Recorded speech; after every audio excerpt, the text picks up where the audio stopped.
Mga kaibigan, magandang araw sa inyo.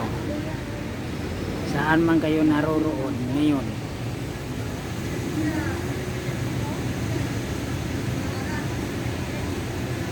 Ang video natin ngayon ay patungkol sa dating sinabi ko na ang Europe ay makakatikim ng hindi magandang pangyayari dahil parang magugunaw yung mga bansa dyan.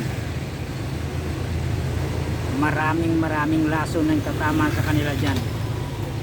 Maraming mamamatay ng mga European dyan. Ngayon, malapit na ito. Ingatan nila yung April 1 pataas. Lalo na ang bansang Amerika.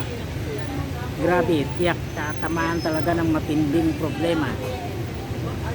Dapat mag-ingat ang lahat ng tao dyan. Magiging mga Pilipino na nakatira dyan sa Amerika, dapat mag-ingat sila ngayon dahil tingin ko dyan, ito na yung panahon na kinakatakutan ng Amerika dahil darating yan sa kanila napakasamang pangyayari ngayon.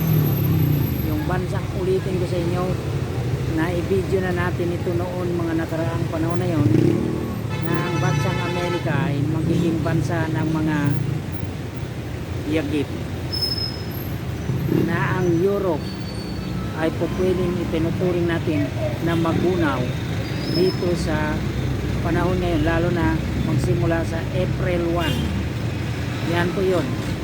Ibig sabihin, napakadelikado ng kalagayan ng mga binanggit kong yan.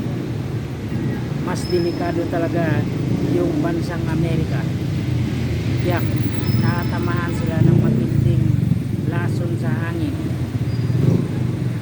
Mga kaibigan, hanggang dyan lang ang balita ko sa inyo.